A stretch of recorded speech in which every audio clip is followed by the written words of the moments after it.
The day of the hero draws near, which shall see the crowning of a new king. 27 days remain. The day starts off, and we're getting ready to head to the Volcano to confront Hyperic and save the innocents, and while on our way there, I decide to spend it with Juna. She tells me to enter the room, and I see a little girl. She seems familiar, and she tells me to close my eyes for a second. I do as I'm told, and suddenly Juna appears before me. She says I saw it, so she'll explain, but in private. She seemed to be so embarrassed. She thinks that she'll die. I admit that she seemed familiar, as she explained it's due to that being her. Her glamours have come undone, and it was a catastrophe, but that's her true form, revealing to me that the thing people say, some of it is true. They conceal their true forms behind beautiful masks. They may look like kids to us, but that's what they look like for their entire lives. If they were seen like that, the other tribes would never take them seriously. So that's their people's truth. It's why they're transformed when they come to a certain age. Their parents are the only ones to know their true form, but it's limited. It's meant for them to lead a normal life, and they don't even show their own tribe.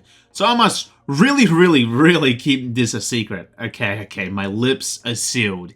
She admits that she never thought it was right to her, asking if being herself is so wrong, so terrible. Thinking it may be why her glamours fade when she's upset, like when she saw the flowers. Before she was taken in by Rella's family, she was a slave. It was tough, but her memories are vague. The only memory she has is being left tied up in the woods. As a form of punishment, starving and accepting the fact that she could die. But she kept some hope. She sang, telling herself if she can sing, she can survive.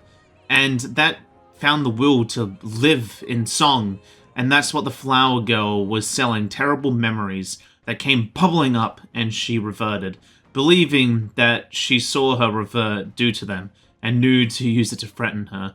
Going back there, she'll freeze up, and that's why she showed me her true self. Hating the idea of me finding out later and then sending her home in embarrassment. She couldn't bear saying that it's my turn to talk. And I just say that she looks cute, and she's flustered saying, "Don't say that, oh, gosh, she's dying here," calling it the worst. But feeling a bit better now, thinking it's okay for people to discover she has vulnerabilities. She is who she is, thanking me for that as our bond gets closer. And sooner or later, we will have to get those flowers, as she tells me not to abandon her, and if she ends up reverting, and yeah, I guess I can agree to that. Far to the north of Altabury, Mount Volcano rises through the molten ash of its own making.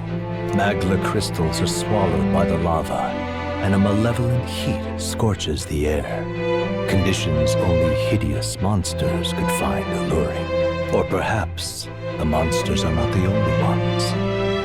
Defying reason, the party descends into the maw of the pyre.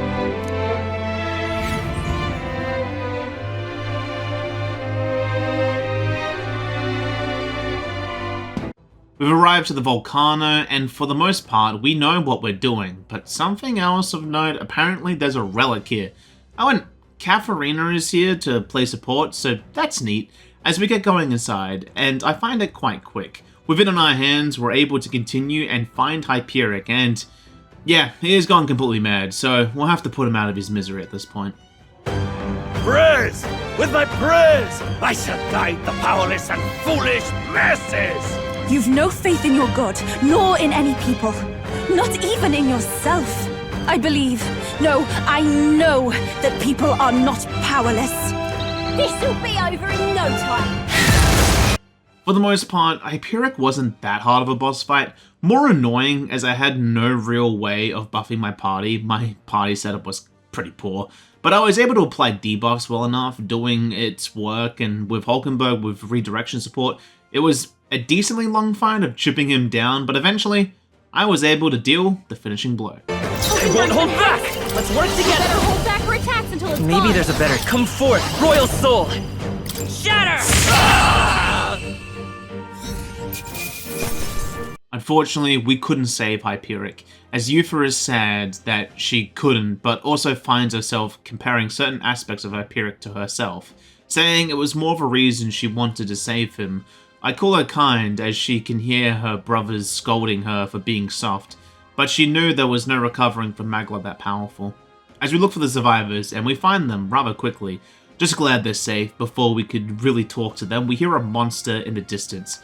And honestly, I can fight monsters, but it was loud and pretty scary. And the churchgoers have fainted, so I'm just gonna go with you for the time being as mission complete.